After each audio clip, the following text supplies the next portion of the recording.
ഹൃദയപൂർവം ഭാഗം 72. നമുക്ക് കുറച്ച് സമയമെടുക്കും, എന്തായാലും ഒരു യാത്രയ്ക്ക് വേണ്ടി, മാധവ് പറഞ്ഞു. അതെന്തിനാ ഇനിയും സമയമെടുക്കുന്നത്? കല്യാണം കഴിഞ്ഞില്ലേ? ഇനി ഇവൻ്റെ കല്യാണം കഴിയാൻ വേണ്ടി നോക്കി നിൽക്കാണോ? വിനോദിൻ്റെ കൈ വായിൽ നിന്നും എടുത്തു മാറ്റിക്കൊണ്ട് കിച്ചു വിനോദിനെ നോക്കിക്കൊണ്ട് പറഞ്ഞു. മിക്കവാറും അവൻ്റെ കല്യാണം കൂടി കഴിഞ്ഞിട്ടേ നമുക്ക് പോകാൻ പറ്റൂ, ഉദയൻ പറഞ്ഞു. എന്താണ് കാര്യം? അതെന്താ അത്രയും സമയം നീട്ടിവെക്കുന്നത്? എന്തെങ്കിലും പ്രശ്നമുണ്ടോ? കിച്ചു ചോദിച്ചു. ഉണ്ട്, ചെറിയൊരു പ്രശ്നം വന്നിട്ടുണ്ട്. കാര്യങ്ങളെല്ലാം അവർ പറഞ്ഞു. എല്ലാം കേട്ട് ഞെട്ടി നിൽക്കായിരുന്നു അവർ രണ്ടുപേരും. അപ്പോൾ അവൻ വന്നിരിക്കുന്നത് ലക്ഷ്മിയോട് പകരം വീട്ടാനാണോ? കിച്ചു ചോദിച്ചു. അറിയില്ല, എന്താണ് അവൻ ഉദ്ദേശിക്കുന്നത് എന്ന് അറിയില്ല. ഇനിയിപ്പോൾ നമ്മുടെ തോന്നലാണോ, അവൻ ബിസിനസ് ആവശ്യത്തിന് വേണ്ടി വന്നതാണോ എന്നൊന്നും അറിയില്ല. അത് കണ്ടുപിടിക്കാൻ എന്തായാലും സന്ദീപിന് മാത്രമേ പറ്റൂ. അവൻ്റെ മനസ്സിലുള്ളത് മറ്റാർക്കും അറിയാൻ പറ്റില്ല. അതിൻ്റെ കാര്യങ്ങൾ സന്ദീപ് ചെയ്യാം എന്ന് പറഞ്ഞിട്ടുണ്ട്, മാധവ് പറഞ്ഞു. നമുക്ക് വിശ്വസിക്കാമോ ഈ സന്ദീപിനെ? വിനോദാണ് ചോദിച്ചത്. ഞാൻ പറഞ്ഞില്ലേ, ഞങ്ങളും ആദ്യം ഒരു സംശയത്തിൻ്റെ നിഴലിൽ തന്നെയാണ് നിർത്തിയിരുന്നത്. ഇപ്പോൾ ഉറപ്പായി അവൻ ഒരിക്കലും നമ്മളെ ചതിക്കില്ല എന്ന് മാധവ് ഉറപ്പിച്ച് പറഞ്ഞു. അതേ അഭിപ്രായം തന്നെയായിരുന്നു ഉദയനും. എന്തായാലും വെറുതെ വിടരുത് മാധവ്, ഇനിയും അവന്മാര് അങ്ങനെ ചെയ്യരുത്. ഒരുത്തൻ സ്നേഹിക്കുന്നു, മറ്റൊരുത്തന് മുന്നിൽ കാഴ്ചവെക്കുന്നു. കൊള്ളാം, എന്തൊക്കെയാണല്ലേ ഈ ലോകത്ത് നടക്കുന്നത്. ഇതുകൊണ്ടൊക്കെയാണ് പറയുന്നത് നമ്മളെപ്പോലെയുള്ളവരെ കെട്ടിയത് നമ്മുടെ പെണ്ണുങ്ങളുടെ ഭാഗ്യമാണെന്ന് കിച്ചു പറഞ്ഞു. നീ ഒരുപാട് ഭാഗ്യത്തിൻ്റെ കാര്യം പറയരുത്. ഇഷ്ടം പോലും തുറന്നു പറയാൻ പറ്റാത്തവനാണ് ഈ പറയുന്നത്. ഇവനെ ഇന്ന് ഞാൻ എന്ന് പറഞ്ഞ് കിച്ചു ചുറ്റുപാടും നോക്കുന്നത് കണ്ടു. എന്താ നീ നോക്കുന്നത്? ഇവൻ്റെ തലമുണ്ട അടിച്ച് പൊട്ടിക്കാൻ എന്തെങ്കിലും കിട്ടുമോ എന്ന് നോക്കിയതാണ്. വന്നപ്പോൾ മുതൽ അവൻ എനിക്കിട്ട് താങ്ങുന്നതാണ്.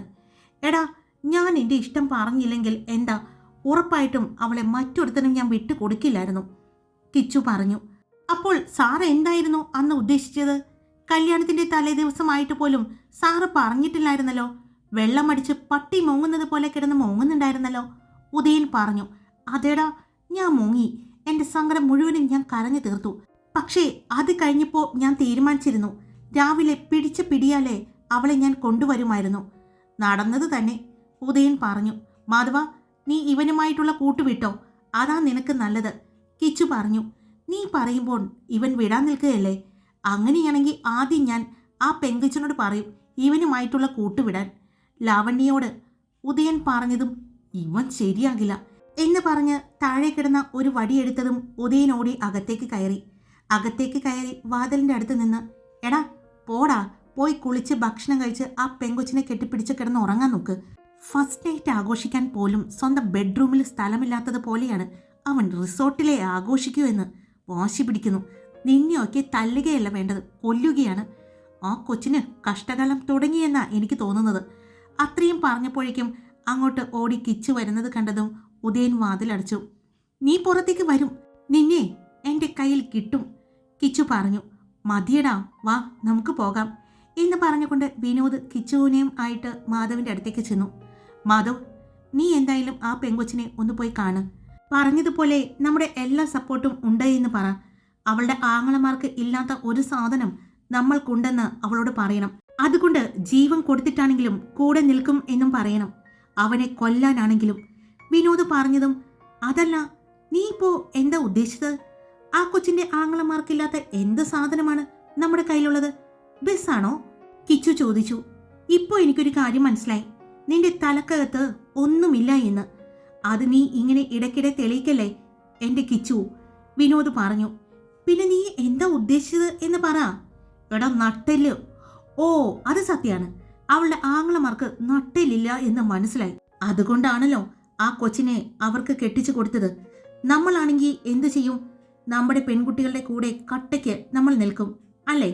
എന്നിട്ട് അവളുടെ മുന്നിൽ വെച്ച് തന്നെ അവന്മാരെ എല്ലാവരെയും തീർക്കുമായിരുന്നു അല്ലേ, കിച്ചു പറഞ്ഞു. എന്തായാലും അധികം വൈകിക്കുന്നില്ല, ഞങ്ങൾ എത്രയും പെട്ടെന്ന് ദേവികയെ പോയി കാണാൻ നോക്കും, മാധവ് പറഞ്ഞു. എന്നാ ശരി, നിങ്ങൾ ചെല്ല്, നമുക്ക് കാണാം. ഞാൻ എന്തായാലും കുറച്ച് ദിവസം കൂടി ബസ്സിലുണ്ടാകില്ല. എല്ലാം ഒന്ന് നോക്കിക്കൊള്ളണം, കേട്ടല്ലോ. ഇൻഷുറൻസ് എല്ലാം ഞാൻ അടച്ചിട്ടുണ്ട്. വേറെ പ്രശ്നങ്ങളൊന്നും നമ്മുടെ റൂട്ടിലില്ലല്ലോ, അതുകൊണ്ട് എനിക്ക് ടെൻഷനൊന്നുമില്ല, മാധവ് പറഞ്ഞു. നീ ധൈര്യമായിട്ട് ലക്ഷ്മിയെ കൊണ്ട് പോകേണ്ട സ്ഥലത്തെല്ലാം പോയിട്ടുമാ. അത് പറഞ്ഞപ്പോഴാണ് ഞാനൊരു കാര്യം ഓർത്തത്. നവീൻ മിക്കവാറും ഈ സൺഡേ ഇങ്ങോട്ട് വരും. വീടും മറ്റും ക്ലീൻ ആക്കാനായിട്ട് ആളെ ഏർപ്പാടാക്കണമെന്ന് പറഞ്ഞിട്ടുണ്ട്. അപ്പോൾ അതിന് പറ്റിയ ആരെങ്കിലും ഉണ്ടെങ്കിൽ ഒന്ന് പറയും. പറ്റുമെങ്കിൽ ആരെങ്കിലും ഉണ്ടെങ്കിൽ ഒന്ന് പറഞ്ഞയച്ചേക്കണം. വലിയ പണിയൊന്നുമില്ല, അവിടെ നല്ല ക്ലീൻ ആയിട്ടാണ്. എന്നാലും അവർ പുതിയതായിട്ട് കയറുന്നതല്ലേ, അപ്പോൾ അതിൻ്റെതായ വൃത്തി ആഗ്രഹിക്കുന്നുണ്ടാവും. മാധവ് പറഞ്ഞു. നമുക്ക് ഏതെങ്കിലും ഒരു ക്ലീനിങ് ഏജൻസിയെ ഏൽപ്പിച്ചാലോ? ഇങ്ങനെ വീടുകളിൽ വന്ന് നന്നായി ക്ലീൻ ചെയ്ത് കൊടുക്കുന്ന ആളുകളെ അവരാകുമ്പോൾ ഏൽപ്പിച്ചാൽ മതി. വൈകുന്നേരം ആകുമ്പോഴേക്കും പണി തീർത്ത് കയ്യിൽ തരും. വിനോദ് പറഞ്ഞു. അത് ശരിയാണ്, ഇപ്പൊ പലയിടത്തും കണ്ടിട്ടുണ്ട് ടൗണിൽ അങ്ങനെ ഒരു ബോർഡ് വച്ചിരിക്കുന്നത്. ഞാനൊന്ന് അന്വേഷിക്കാം എന്ന് പറഞ്ഞുകൊണ്ട് കിച്ചുവും വിനോദും വീട്ടിലേക്ക് പോയി. മാധവേട്ട, ദേ ശരത്തേട്ടൻ വിളിച്ചിട്ടുണ്ടായിരുന്നു എന്ന് പറഞ്ഞുകൊണ്ട് മിത്ര അങ്ങോട്ട് വന്നത്. മാധവ് അവളെ നോക്കിക്കൊണ്ട് അകത്തേക്ക് കയറിയപ്പോൾ സോഫയിൽ ഇരിക്കുന്നുണ്ട് എല്ലാവരും. ടീച്ചറമ്മയും മാഷച്ചനും സാന്ദ്രയും വീട്ടിലേക്ക് പോയിരുന്നു. മോൾക്ക് മനസ്സിലായില്ല ആരാണ് ഈ ശരത്തെന്ന് അല്ലേ? സീതാമ്മ ചോദിച്ചതും ലക്ഷ്മി ഇല്ല എന്ന് പറഞ്ഞു. ഗംഗയുടെ ഏട്ടനാണ്. സീതാമ്മ പറഞ്ഞതും ലക്ഷ്മി ഗംഗയെ നോക്കി. എന്തുപറ്റി? എന്താ ഇങ്ങനെ നോക്കുന്നത്? എനിക്ക് ഏട്ടനുണ്ടെന്ന് പറഞ്ഞിട്ട് വിശ്വാസമായില്ലേ? ഗംഗ ചോദിച്ചതും ആരും പറഞ്ഞു കേട്ടില്ല ഇതുവരെയും, ലക്ഷ്മി പറഞ്ഞു. ശരത്തേട്ടൻ 4 വർഷത്തോളമായി UK-യിലാണ്. പോയിട്ട് ഇതുവരെ വന്നിട്ടില്ല. ഇടയ്ക്ക് മാധവേട്ടനെ വിളിക്കുമെന്ന് തോന്നുന്നു. എന്നെയും അച്ഛനെയും അമ്മയെയും ഒക്കെ വല്ലപ്പോഴേ വിളിക്കൂ, ഗംഗ പറഞ്ഞു. അവൻ എന്തിനാ വിളിച്ചത്? മാധവ് ചോദിച്ചു. ഏട്ടൻ വരുന്നുണ്ടെന്ന് മാധവേട്ട, ഗംഗ പറഞ്ഞു. കല്യാണത്തിന് മുമ്പ് വിളിച്ചപ്പോൾ എന്നോട് പറഞ്ഞില്ലല്ലോ, മാധവ് പറഞ്ഞു. ദേ ഇന്നാ പറയുന്നത്. അമ്മയും അച്ഛനും അറിഞ്ഞിട്ടില്ല. അവര് രാവിലെ എത്തും എന്നല്ലേ പറഞ്ഞത് ഗുരുവായൂരിൽ നിന്നും? അപ്പോൾ പറഞ്ഞാൽ മതിയെന്ന് പറഞ്ഞു. ഇപ്പോഴും അച്ഛനോടുള്ള പരിഭവം മാറിയിട്ടില്ലല്ലേ അവന്? മാധവിന്റെ അച്ഛൻ ചോദിച്ചു. അത്ര പെട്ടെന്ന് മാറിയില്ലല്ലോ. അങ്ങനത്തെ കാര്യമല്ലേ അച്ഛനും അമ്മയും ചെയ്തത്, ഗംഗ ദേഷ്യത്തോടെ പറഞ്ഞു. ഒന്നും മനസ്സിലാവാതെ ലക്ഷ്മി എല്ലാവരെയും നോക്കിക്കൊണ്ടിരിക്കുന്നുണ്ട്. എന്താ കാര്യമെന്ന് അവൾ ചോദിക്കാനും പോയില്ല. എങ്ങോട്ടാ വരുന്നത്? വീട്ടിലേക്ക് പോകുന്നില്ല എന്നാ പറഞ്ഞത്. അതറിയുമ്പോൾ അച്ഛനും അമ്മയും ഇവിടെ തന്നെ നിൽക്കാനാണ് സാധ്യത. 4 വർഷത്തോളമായില്ലേ അമ്മയ്ക്ക് ഏട്ടനെ കാണാത്തതിൻ്റെ സങ്കടമുണ്ട്. അവൻ ഏത് എയർപോർട്ടിലാണ് വരുന്നത്? ഞാൻ എന്തായാലും അവനെ വിളിച്ചോളാം. എന്നാണ് ഡേറ്റ് എന്നും ഏത് എയർപോർട്ടിലേക്കാണ് വന്നിറങ്ങുന്നത് എന്നും അറിയാലോ. ഞാൻ വേണമെങ്കിൽ പോയി കൊണ്ടുവരാം, മാധവ് പറഞ്ഞു. അതെന്തായാലും നീ ചോദിക്കണം, മറക്കരുത് കേട്ടോ എന്ന് പറഞ്ഞ മാധവിൻ്റെ അച്ഛൻ എഴുന്നേറ്റു. രാവിലെ കാണാം, ലക്ഷ്മിയോട് ഗുഡ് നൈറ്റ് പറഞ്ഞു. അതെന്തേ ഏട്ടത്തിക്ക് മാത്രമേ ഗുഡ് നൈറ്റ് ഉള്ളൂ, ഞങ്ങൾക്കില്ലേ? മനുവും മിത്രയും ചോദിച്ചു. പിന്നെ ഭക്ഷണം കഴിച്ചു കഴിഞ്ഞ് ഉടനെ പോയി കിടന്നുറങ്ങുന്ന രണ്ടെണ്ണമാണ് ഇന്ന് ഇങ്ങനെ ഇരിക്കുന്നത്. എന്നിട്ടാണ് ഞാൻ നിങ്ങൾക്ക് ഗുഡ് നൈറ്റ് തരാൻ പോകുന്നത്. പോയി കിടക്ക് പിള്ളേരെ, അച്ഛൻ കളിയാക്കി പറഞ്ഞുകൊണ്ട് പോകുന്നത് നോക്കി മിത്ര മനുവിനെ നോക്കി. ദേ രാവിലെ സ്കൂളിൽ പോകാനുള്ളതാണ്. ഞാൻ വിളിക്കുമ്പോൾ എഴുന്നേറ്റില്ലെങ്കിലാണ് അടി കൊള്ളാൻ പോകുന്നത് രണ്ടെണ്ണത്തിനും. പോയി കിടക്ക്, സീതാമ്മ പറഞ്ഞുകൊണ്ട് അവിടെ നിന്നും റൂമിലേക്ക് പോയി. അപ്പോൾ ഏട്ടാ ഗുഡ് നൈറ്റ്. ഇന്നെനിക്ക് ഒറ്റയ്ക്ക് കിടക്കാൻ മടിയുണ്ട്. ഗംഗ ചേച്ചി എൻ്റെ കൂടെ കിടക്കോ? മിത്ര ചോദിച്ചു. അത് വേണ്ട, ഞാൻ മുകളിലെ റൂമിൽ കിടന്നോളാം, ഗംഗ പറഞ്ഞു. മനു പോയി എന്ന് കണ്ടതും അതെ സന്ദീപേട്ടനെ വിളിച്ച് സംസാരിക്കാനല്ലേ? അതിപ്പോൾ എൻ്റെ റൂമിലാണെങ്കിലും സംസാരിക്കാലോ. ഞാൻ ഉറങ്ങിക്കഴിഞ്ഞാൽ ഒന്നും അറിയില്ല. എന്നെ ആരെങ്കിലും എടുത്തുകൊണ്ട് പോയാൽ പോലും അറിയില്ല, മിത്ര പറഞ്ഞു. അത് ഞങ്ങൾക്ക് മനസ്സിലായി. കഴിഞ്ഞ ദിവസം ഞങ്ങൾ എല്ലാവരും കൂടി കിടന്ന് എൻ്റെ കാര്യം സംസാരിക്കുമ്പോൾ ഇടയ്ക്ക് വെച്ച് തല പൊന്തിച്ച് അഭിപ്രായം പറഞ്ഞവളാണ് നീ. അതുകൊണ്ട് പൊന്നുമോള് ഇതൊന്നും കേൾക്കാറായിട്ടില്ല, പോയി കിടന്നുറങ്ങ എന്ന് പറഞ്ഞുകൊണ്ട് ഗംഗയും മുകളിലേക്ക് കയറിപ്പോയി. മനുവേട്ടാ, ഞാൻ മനുവേട്ടൻ്റെ കൂടെ കിടന്നോട്ടെ എന്ന് പറഞ്ഞുകൊണ്ട് മിത്ര പോകുന്നത് കണ്ടതും ഇപ്പോൾ ആ റൂമിൽ നിന്നും എന്തെങ്കിലും ശബ്ദം കേൾക്കാം. മാധവ് പറഞ്ഞതും കിടക്കുന്നതൊക്കെ കൊള്ളാം, രാത്രി എങ്ങനെ കൂർക്കം വലിച്ചാ നിന്നെ ഞാൻ എടുത്തുകൊണ്ട് ഹാളിൽ കിടത്തും. പിന്നെ എന്നെ കുറ്റം പറഞ്ഞിട്ട് കാര്യമില്ല. അതുകൊണ്ട് കൂർക്കം വലിക്കില്ല എന്ന് ഉറപ്പുണ്ടെങ്കിൽ മാത്രം ഇവിടെ കിടന്നാൽ മതി, മനു പറഞ്ഞു. സത്യമായിട്ടും ഞാൻ കൂർക്കം വലിക്കില്ല ഏട്ടാ. ഇനി അഥവാ കൂർക്കം വലിച്ചാൽ ഏട്ടൻ എൻ്റെ മൂക്ക് പൊത്തിപ്പിടിച്ചാൽ മതി. അപ്പോൾ ഞാൻ കൂർക്കം വലിക്കലും നിർത്തും. വലിയ കാര്യം പോലെ അവൾ പറഞ്ഞു. അവൾ സ്വന്തം റൂമിലേക്ക് പോകുന്നത് കണ്ട് ഇവളിപ്പോൾ അവിടെ പോയി കിടക്കാൻ പോകുന്നത് കണ്ടിട്ട് മാധവ് ചോദിച്ചതും ഒരു ബ്ലാങ്കറ്റും തലയിലൂടെ ഇട്ട് കയ്യിൽ ഒരു തലേണയുമായിട്ട് മനുവിൻ്റെ റൂമിലേക്ക് കയറി പോകുന്ന മിത്രയെ കണ്ടു. ഇനി നമുക്ക് കിടക്കണ്ടേ? മാധവ് ചോദിച്ചതും ലക്ഷ്മി അവൻ്റെ മുഖത്തേക്ക് നോക്കി. മീശ പിരിച്ചുകൊണ്ട് അവളെ നോക്കുന്നത് കണ്ടതും ലക്ഷ്മി അവിടെ നിന്നും എഴുന്നേറ്റു. ഡൈനിങ് ടേബിളിൽ റൂമിലേക്ക് കൊണ്ടുപോകാനായി വെച്ചിരിക്കുന്ന വെള്ളം കുപ്പി എടുത്തുകൊണ്ട് അവൾ മുകളിലേക്ക് നടന്നു. ലൈറ്റ് ഓഫ് ചെയ്തുകൊണ്ട് മാധവും റൂമിലേക്ക് എത്തിയതും, തനിക്ക് ശരത്തിനെ പറ്റി എന്നോട് എന്തെങ്കിലും ചോദിക്കാനുണ്ടോ? മാധവ് ചോദിച്ചതും, എന്തോ പ്രശ്നമുണ്ടെന്ന് എനിക്ക് തോന്നി മാധവേട്ടാ. എന്താ സംഭവം? ലക്ഷ്മി ചോദിച്ചു. സംഭവം കുറച്ച് പ്രശ്നമായിരുന്നു. ഇപ്പോൾ അതൊക്കെ എല്ലാവരും മറന്നു. അവനും മറക്കുമെന്നാണ് അവൻ്റെ അച്ഛനും അമ്മയും എല്ലാം കരുതിയത്. പക്ഷെ അവൻ ഒരിക്കലും അത് മറക്കാൻ പറ്റില്ല എന്ന് എനിക്കറിയാമായിരുന്നു. കാരണം അവൻ്റെ ജീവിതത്തിലെ ആദ്യത്തെ പ്രണയമാണ് അവന് നഷ്ടപ്പെട്ടത്. മാധവ് പറഞ്ഞതും, ശരത്ത് ഒരു ഡോക്ടറാണ്. ഇവിടെ എറണാകുളത്ത് തന്നെയായിരുന്നു അവൻ വർക്ക് ചെയ്തുകൊണ്ടിരുന്നത്. പിന്നെയാണ് ഈ പ്രശ്നം വന്നപ്പോൾ ഇവിടെ നിന്നും അവൻ പോയത്. എന്താ മാധവേട്ട കാര്യം? ലക്ഷ്മി ചോദിച്ചു. അവൻ ജോലി ചെയ്തത് എറണാകുളത്താണ് എന്ന് ഞാൻ പറഞ്ഞില്ലേ. അവിടെ വെച്ച് അവൻ്റെ കൂടെ എപ്പോഴും ഉണ്ടായിരുന്ന ഒരു നേഴ്സ് പെൺകുട്ടി ഉണ്ടായിരുന്നു, ശ്യാമ. അവന് ആ പെൺകുട്ടിയോട് ഒരു പ്രണയം. അവൻ ആ പ്രണയം ആ കുട്ടിയോട് തുറന്നു പറഞ്ഞു. ആ കുട്ടി ഒരു പാവപ്പെട്ട വീട്ടിലെ കുട്ടിയാണ്. അതുകൊണ്ട് അവൾ ആദ്യം സമ്മതിച്ചില്ല. പിന്നെ ഇവൻ ഒത്തിരി ശല്യപ്പെടുത്തി അത് നേടിയെടുത്തു. അവൻ്റെ പ്രണയത്തെക്കുറിച്ച് ഹോസ്പിറ്റലിൽ എല്ലാവരും അറിഞ്ഞു തുടങ്ങി. അപ്പോഴാണ് അവിടെ ഒരു വില്ലത്തി കടന്നു വന്നത്. അവൻ്റെ കൂടെ തന്നെ ഉണ്ടായിരുന്ന ഒരു ഡോക്ടറാണ് രേണു. അവൾക്ക് ശരത്തിന് ഇഷ്ടമായിരുന്നു. അങ്ങനെ അവളുടെ വിവാഹാലോചന വീട്ടിൽ വരുന്ന സമയത്താണ് ഈ രേണു അവന് ശ്യാമയെ ഇഷ്ടമാണ് എന്നറിയുന്നത്. അത് സിത്താരയുടെ മറ്റൊരു പതിപ്പായിരുന്നു. വാശി കാണിച്ച് അതിൻ്റെ വീട്ടുകാരെ അവൾ ശരത്തിൻ്റെ വീട്ടിലേക്ക് വിട്ടു. ശരത്തിൻ്റെ അച്ഛനും അമ്മയും എല്ലാം നോക്കിയപ്പോൾ നല്ല സാമ്പത്തികമുള്ള വീട്ടിലെ പെൺകുട്ടി, അതും ഡോക്ടർ കൂടിയാണ്. അവർ ഇവനോട് ചോദിക്കാതെ അവർക്ക് വാക്കുകൊടുത്തു. വിവാഹം ഉറപ്പിച്ചു. ഇതറിഞ്ഞ് അവൻ വലിയ പ്രശ്നമുണ്ടാക്കി. താല്പര്യമില്ല എന്ന് രേണുവിനോട് തന്നെ പറഞ്ഞു. എന്നിട്ടെന്താ, അതിന് കാരണം അന്വേഷിച്ചപ്പോൾ ശ്യാമയാണെന്ന് രേണു പറഞ്ഞു. അങ്ങനെ അവൻ്റെ അമ്മയും അച്ഛനും ചെന്ന് ശ്യാമയോട് സംസാരിച്ചു. അതും അവളുടെ വീട്ടിൽ ചെന്ന് തന്നെ സംസാരിച്ചു. ആ കുട്ടിയുടെ വീട്ടിൽ പ്രശ്നമായി. ആ കുട്ടിയെ ഹോസ്പിറ്റലിലേക്ക് വിടാതെയായി. അതിൻ്റെ മുറച്ചെറുക്കൻ ഒരു വില്ലേജ് ഓഫീസിലെ ക്ലർക്കോ മറ്റോ എന്തായിരുന്നു. അതിനെക്കൊണ്ട് അവർ വിവാഹം കഴിപ്പിച്ചു. ശരത്തും ഞാനും കൂടി ചെന്ന് സംസാരിച്ചിട്ടുണ്ടായിരുന്നു ആ പെൺകുട്ടിയുടെ വീട്ടിൽ. പക്ഷേ അവർക്ക് താല്പര്യമില്ല എന്ന് തന്നെ പറഞ്ഞു. ഇവൻ്റെ അച്ഛനും അമ്മയ്ക്കും ഇഷ്ടമില്ലാത്ത സ്ഥിതിക്ക് അവർക്ക് ഈ ബന്ധത്തിന് താല്പര്യമില്ല എന്നും അവർ മുറച്ചെറുക്കനും മുറപ്പെണ്ണുമാണ്, കുഞ്ഞുനാളിലെ വിവാഹം ഉറപ്പിച്ചതാണ്, അതുകൊണ്ട് മാറ്റാൻ പറ്റില്ല എന്നൊക്കെ പറഞ്ഞു. അതിൻ്റെ അമ്മ ഞങ്ങളുടെ എല്ലാം മുന്നിൽ വെച്ച് ആത്മഹത്യക്ക് ശ്രമിച്ചു. അത് കണ്ട് പേടിച്ചു പോയിരുന്നു ഞങ്ങളും.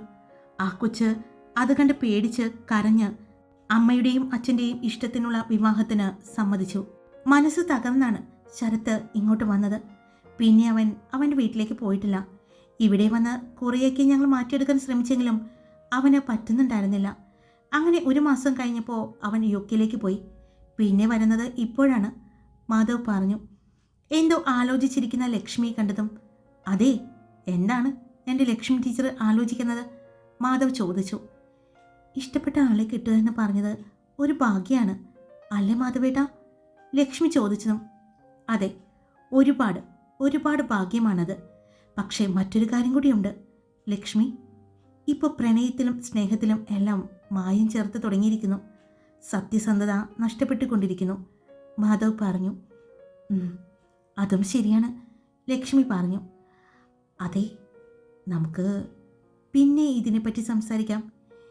ഇപ്പോൾ എനിക്ക് സംസാരിക്കാനുള്ളത് വേറെ പലതുമാണ്, മാധവ് പറഞ്ഞു. എന്താ മാധവേട്ടാ, എന്താ സംസാരിക്കാനുള്ളത്? ലക്ഷ്മി ചോദിച്ചു.